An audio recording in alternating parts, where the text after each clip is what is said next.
Tonight, the message is from the moon, the lobster, the sprouting seed, and the lightning, and a firefly, many fireflies, about self-erasure. And it is a message, a cautionary tale for all empaths, teachers, healers, nurses, those who came here to serve, or those who were always extending in any service, in any capacity, working after hours, workaholics. You get the idea. Maybe it's the test by the moon itself, testing you. Will he respect her boundaries? Maybe it's the test by the matrix itself. Will she show up for what is right, for what he honors, for how she defines her boundaries? Your connection to Source is sacred, and your moments are sacred. Maybe you were raised in a family where somehow you were made guilty for this connection or for your moments.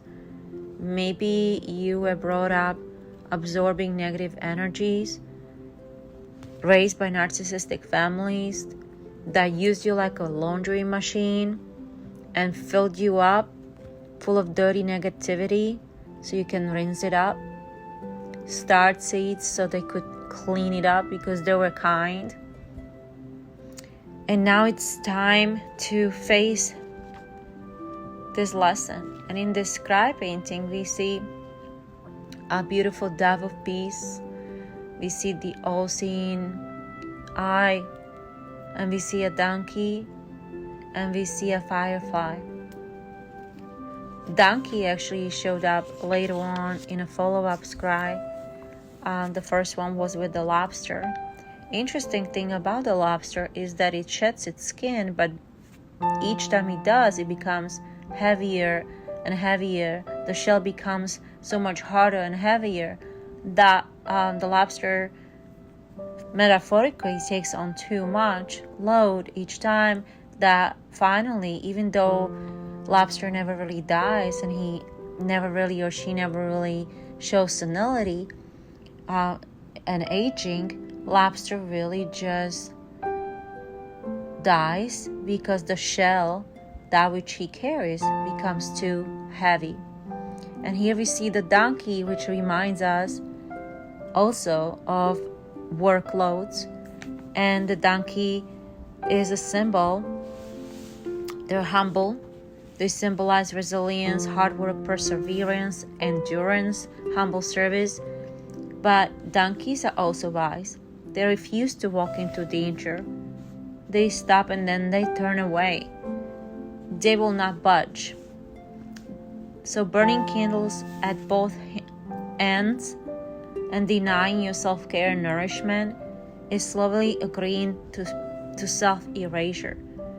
This applies to situations of giving too much of your time and too much of yourself, your force, to something that is not your own path. You're walking somebody else's path or doing the work for them, and at a cost to your well-being, to a point of sickness.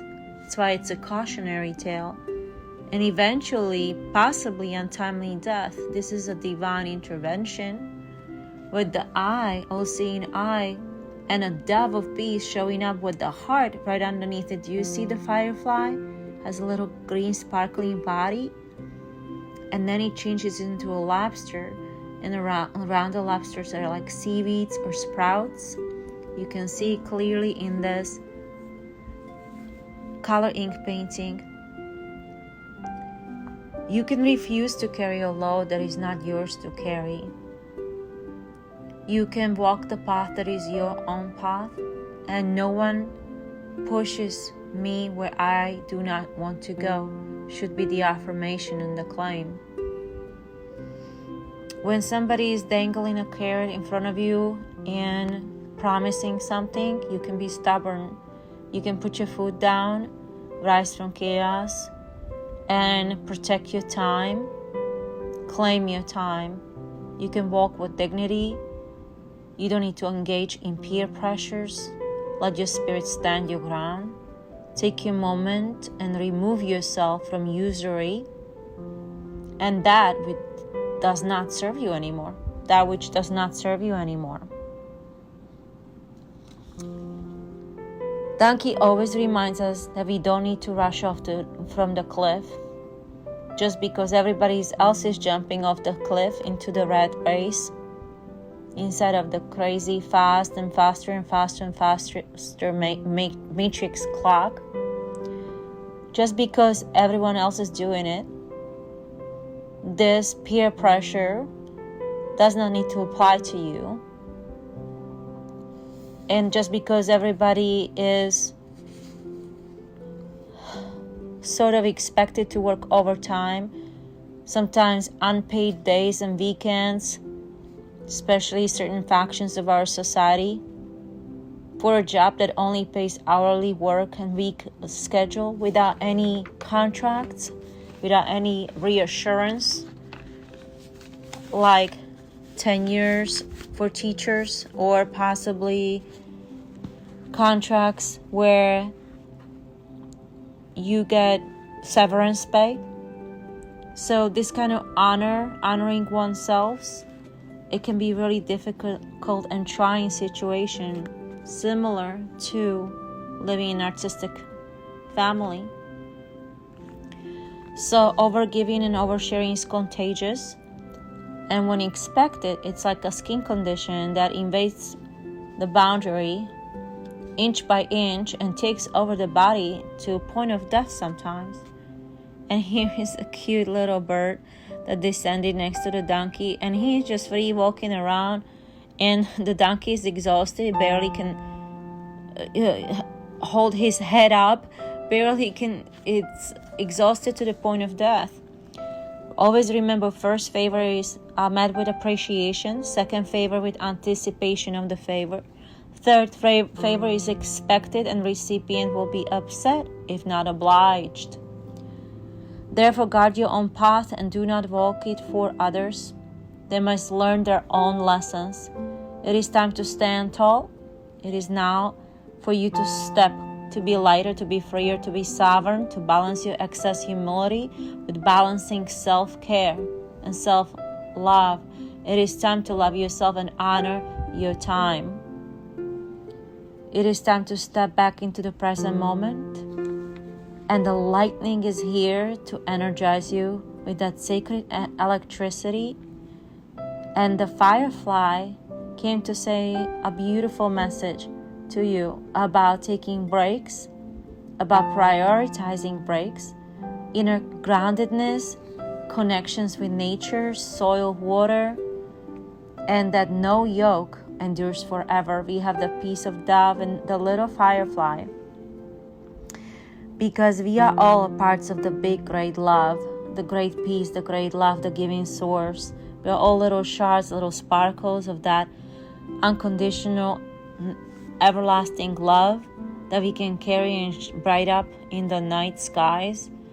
And our message, our guides here are showing up, our spirit guides showing up with love for us to break through and to allow the peace of dove, that energy, that electric current of the lightning, that sudden chemical divine intervention to strike, to enter human consciousness. And it's a miracle, because one little firefly in the dark just instigates other fireflies to light up. It's like electricity. It's contagious as well.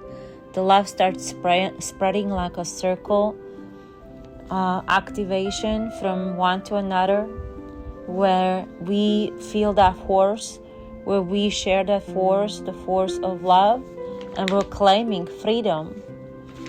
We are claiming returning to the moment, and we know that I know who I am. I have come, I am here, and my presence alone is enough. I am enough, I am worthy. I am being here in my highest frequency available to me. I'm energizing my presence. I'm showing my true colors. I'm walking my true with standing up, not bowing. In my love frequency for myself, first and foremost, I live and I do not think and do not choose of plans and past and present and future. I align with peace at this moment. I stand alone.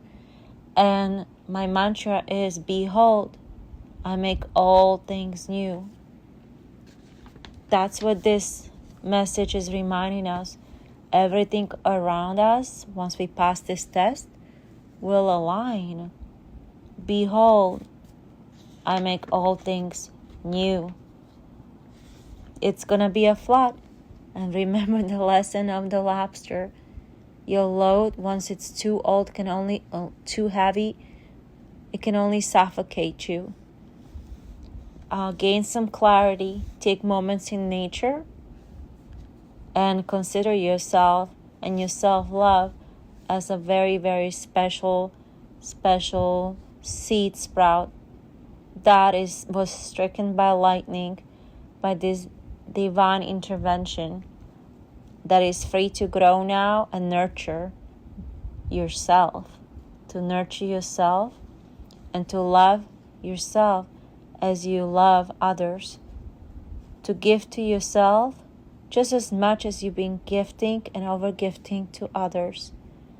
And you're going to be flying with the spirit, just like a little sparkly firefly. And we need you to be happier.